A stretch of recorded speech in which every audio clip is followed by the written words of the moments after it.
Bueno, la oleada de indignación tras el asesinato de George Floyd ha acabado por salpicar algunos símbolos del pasado hispano de Estados Unidos, estatuas derribadas que todos hemos visto en imágenes, que para los expertos es una auténtica absurdez, ¿no? por decirlo de forma suave. Nuestro invitado, el que está con nuestro compañero en Salamanca, Luis García Jambrina, abordó este proceso precisamente en su novela El manuscrito del aire y se muestra perplejo e indignado ante la situación. Paco Gómez, desde Salamanca, adelante. Buenas tardes otra vez, Cristina. Pues fíjate, un tipo así de mi apariencia, si me quitas el traje y la chaqueta, bajito, moreno, con pinta de tampoco demasiado listo. Bueno, pues esto en el siglo XV y XVI la pregunta era básica: ¿tendrá alma o no tendrá alma este hombre? Más si en vez de vivir en Salamanca hubiera vivido, pues qué sé yo, en la isla de La Española. Pues esa pregunta, a la que gente como el padre Vitoria respondió que sí, que todos los seres humanos tienen alma, sea cual sea el color de su piel, que es lo de menos, parece que no, pero fue una auténtica revolución en su momento y modificó tal y como se estaba haciendo la colonización española. Por eso hoy, en plena ola de revisión, un poco a lo vándalo, un poco a lo bruto de todo ese proceso, hemos querido hablar con Luis García Jambrina para que nos explique cómo ha vivido él el proceso de colonización en el estudio que realizó para su última novela, El manuscrito de aire. Ha sido una charla en este mismo punto de lo más interesante.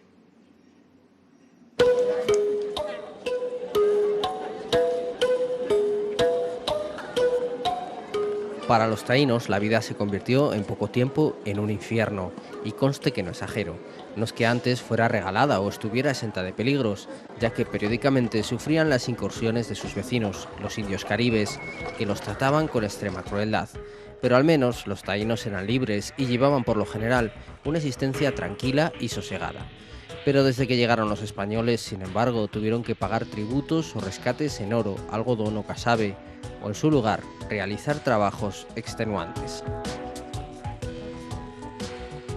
Procuro que sean los propios personajes los que hablen de estas cosas, ¿no? Y bueno, pues se sorprenden del número de víctimas, ¿no? Que es un tema todavía hoy controvertido entre los historiadores.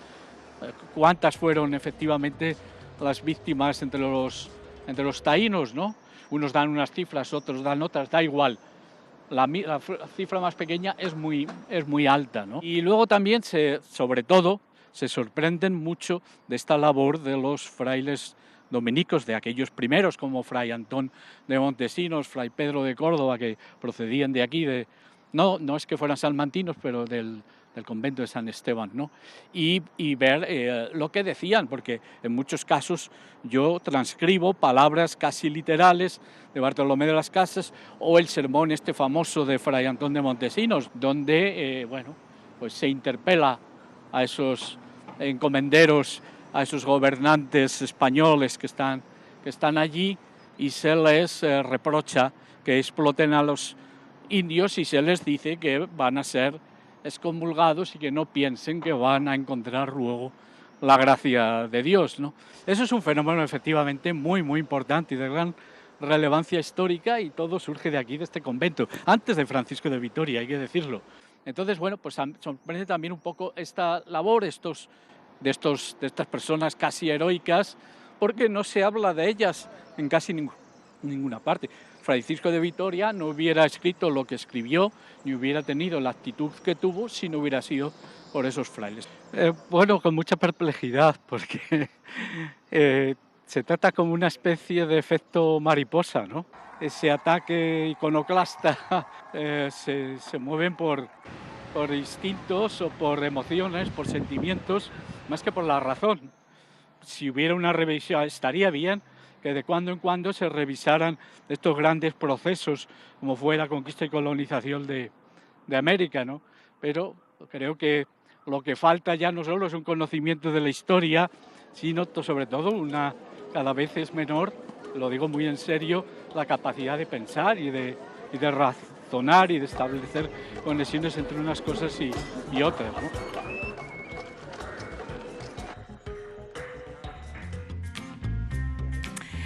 Bueno, pues todos ellos víctimas de este extraño revisionismo que comenzaba con la antigua Confederación y el comercio esclavista, pero ha terminado en estas situaciones que estamos relatando. Tenemos a Izaskun Álvarez Cuartero.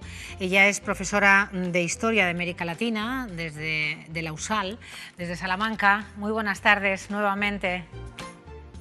Hola, buenas tardes. Un placer. Buenas tardes, Izaskun.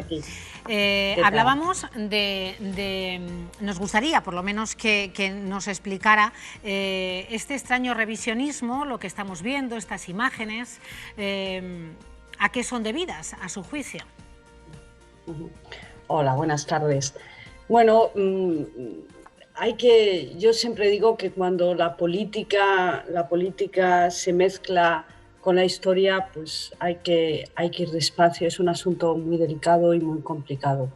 Pero cuando la historia se mezcla con situaciones violentas o de alta tensión, como la recientemente ocurrida en Estados Unidos, pues provoca situaciones muy complejas, ¿no? Y muy difíciles, como son pues bueno, el acabar y el derribar estatuas y tener toda este movimiento iconoclasta, ¿no? Sobre todo de acabar con todas las figuras más representativas o que tuvieron relación con la esclavitud en los Estados Unidos, ¿no? Y además extenderlo también hacia el periodo de la conquista y colonización de América llevada a cabo por parte de los españoles, ¿no? Entonces, bueno, la turbamulta siempre atenta o derriba estatuas que puedan significar o que puedan tener una relación con el pasado opresor, ¿no? Entonces, esa ha sido la razón por la que se haya atentado, se hayan pintado, se hayan derribado, se hayan lanzado a los ríos o a parques, a estanques de parques, algunas estatuas de estos personajes y de estos políticos que en algún momento tuvieron que ver algo con la esclavitud, ¿no? El gran problema, y lo que yo creo que es el gran problema, es que el conocimiento histórico pues, es necesario, cada vez más necesario, porque hay que saber historia y saber en qué contexto se producen una serie de hechos y por qué se levantan esas estatuas, ¿no? Entonces, bueno, pues ha provocado muchísimos actos vandálicos contra estas estatuas de estos personajes. Izaskun, hay homólogos suyos que hablan de que si esto está ocurriendo, este derribar imágenes de Cristóbal Colón, de diversos conquistadores, de religiosos, Fray Junípero en fin, y así un largo etcétera. Si esa es la razón, no se debería dejar levantado ninguno de los monumentos que existen, ¿no? Porque pues no aguantarían ni políticos, ni escritores.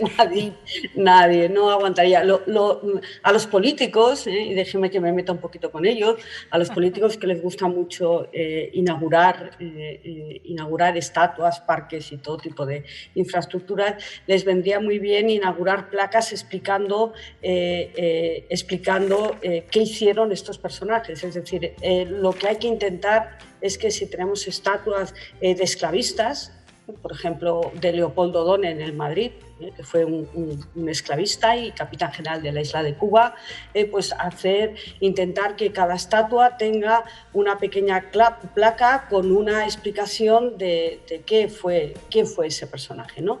De sus luces y de sus sombras. Y estaría muy bien hacer un revisionismo de todas las estatuas y hacer también una función pedagógica de las estatuas, ¿no? Por ejemplo, he hablado de Leopoldo O'Donnell, pero podríamos hablar de muchísimos.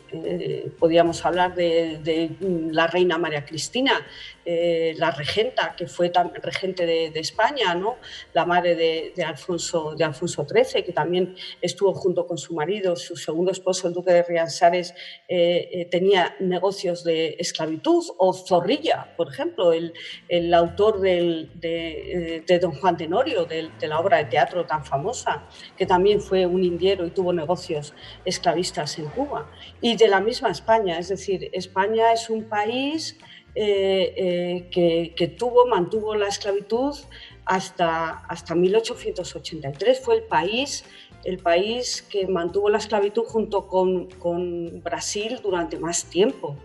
Y figúrese qué interesante, en ningún libro de texto de la ESO y de bachiller hay una línea dedicada a la esclavitud, y España fue un país esclavista. Lo mejor que pudiéramos, yo creo que la función del historiador es rescatar la historia con documentación y rescatar la historia desde un punto de vista objetivo, criticando fuentes y haciendo exégesis de los documentos. Claro. Pero la función de los profesores es enseñar la historia. Claro, pero también en esa historia, Izaskun, también el contexto en el que se producen es fundamental, entiendo, y no solo de España, claro, ahora nos interesa Desde España, luego. Pero el mundo también, claro, ha respondido según el momento en el que se vivía, pues según eran la forma, las costumbres, en fin, tolerar una sociedad con esclavos también se hizo en Estados Unidos. Cualquiera de los presidentes estadounidenses anteriores a la Guerra Civil, bueno, las estatuas de ellos también deberían de derribarse, ¿no? En esa línea. Sí, exactamente, desde George Washington hasta Grant, ¿no? Estamos hablando de que los personajes y la historia hay que contextualizarla, no se puede descontextualizar, porque si no estaríamos derribando ciudades enteras. Por ejemplo, si usted va a Liverpool, deberíamos derribar todos los edificios de Liverpool o del Merseyside. Liverpool es una ciudad construida a partir del negocio negrero. Entonces, si empezamos o de Churchill, ¿no? Del tan admirado Churchill también, en fin, es que es larguísima. O figúrese, o todas las estatuas de la reina Victoria de Inglaterra, cuando la India, el Raj, acabó en 1947. Estamos hablando de algo, insisto, que no se puede... Las estatuas están colocadas por una razón. Hay que explicar por qué están colocadas. Es decir, yo no soy partidaria de derribar todas las estatuas ni de acabar o derribar edificios, ¿no? Tenemos edificios en España que están hechos con el dinero de la esclavitud y no es cuestión de derribarlo. Hay que explicar por qué está ese edificio, qué sentido tiene ese edificio, por qué esa estatua, quién levantó esa estatua y por qué, y luego lo que he dicho, las luces y sombras de ese personaje. Yo creo que esto es una buena tarea para los políticos, ¿no? Que se dediquen a hacer esa labor pedagógica de las estatuas. Si no, entramos en una situación desenfrenada que no tiene sentido, porque tendríamos que derribar absolutamente todo, ¿no? Y al final, Izaskun me dará la razón que la que acaba sufriendo es la historia. Yo no sé a usted como historiadora si esas imágenes la duelen, que la producen. No me producen dolor, lo que me producen en absoluto, no me producen dolor, pero lo que sí me produce es indefensión ante la ignorancia, y sobre todo lo que me da es pena que no en los currícula de los institutos, de las escuelas, no se imparta más historia. Eso ocurre porque no explicamos bien los contextos históricos. Y en Estados Unidos ha ocurrido eso, que por ejemplo, la historia de la conquista y la colonización, y sobre todo de la importancia de los españoles en esa conquista y colonización, prácticamente no se explica en los manuales de historia de los Estados Unidos. Hay mucho desconocimiento histórico, muchísimo, y sobre todo por los grupos más desfavorecidos, esos grupos que no tienen acceso a la cultura o no tienen acceso a la enseñanza secundaria o a la universidad. Entonces provoca este tipo de situaciones. Yo creo que el derribo de estatuas se puede paliar explicando más historia y haciéndolo bien, con neutralidad, con objetividad y sobre todo teniendo buenos profesores de historia preparados y no denostando la historia. La historia parece que es un rollo, que a nadie interesa, parece que vivimos en una sociedad donde solo la técnica, solo las ciencias, solo la tecnología sirve y tiene utilidad económica y social. Pero la historia es fundamental porque de la historia aprendemos sobre todo aprendemos qué país somos, de dónde venimos y a ser más críticos, ¿no? Y a tener un pensamiento crítico y a ser reflexivo. Absolutamente, pues fíjese, esto mismo que me decía ahora mismo es la segunda vez que me lo dicen en el día de hoy. Una persona muy bien preparada, muy formada, me hacía el mismo análisis que usted. Retiramos el conocimiento, la formación, no solamente en Estados Unidos y en esos gremios desfavorecidos, ¿no? En esos sectores de la sociedad desfavorecidos, sin alcance a una formación adecuada. En nuestro propio país parece que la historia la contamos dependiendo de intereses que no reflejan la realidad. La historia es historia y sucedió lo que sucedió. Y hay que saberlo contar y tenemos que conocer nuestra historia para tener las bases y hacernos una idea adecuada de lo que se vive, por ejemplo, en el momento presente, ¿no? Conociendo el pasado. Exactamente, tiene toda la razón, sus palabras son muy acertadas y sobre todo porque, insisto, la historia hay que saberla explicar y hay que dejarla en manos de los profesionales. Cuando la historia es utilizada o manipulada por políticos, los resultados pueden ser fatales. Y los políticos muchas veces manipulan la historia para poder afianzar su discurso político. Y esto es un error. La historia, como cualquier otra ciencia, como la medicina, tiene que estar en manos de profesionales. Y yo también apelo muchas veces, y lo digo en repetidas ocasiones, apelo a los medios de comunicación para que ustedes recurran a los historiadores, a los especialistas, para tener una versión lo más profesional y neutral de los acontecimientos, ¿no? Porque los políticos, insisto, son un peligro y muchos saben muy poco de historia, ¿no? Entonces, pueden manipularla y utilizarla en propio beneficio. Pues y esto es lo que y esto es lo que tenemos, ocurre, ¿no? claro. Pues fíjese, Izaskun, voy a recoger el guante y desde este programa a mí me gustaría muchísimo que la temporada que viene, Dios mediante, pudiéramos contar con su profesionalidad para afrontar y conocer nuestra historia. Así que si puede, su agenda se lo permite, a mí me encantaría que desde este programa pues tuviéramos más frescos, ¿no? esos conocimientos de nuestra propia historia. Así que si tiene bien, me encantaría contar también la temporada próxima con usted. Claro que sí, siempre es un placer colaborar con ustedes y además yo creo que depende mucho de nosotros cómo la transmisión de la historia, hacerla amena, hacerla interesante y al mismo tiempo pues darla a conocer. Y sobre todo, insisto, profesionales y los medios de comunicación son fundamentales. Y este programa lo es. O sea que será un placer colaborar contigo. Pues no sabe lo que celebro sus palabras, Izaskun. Un abrazo muy fuerte, que terminen bien el curso. Esos exámenes que están ahí, ¿no? La última vez que hablamos con usted, sí.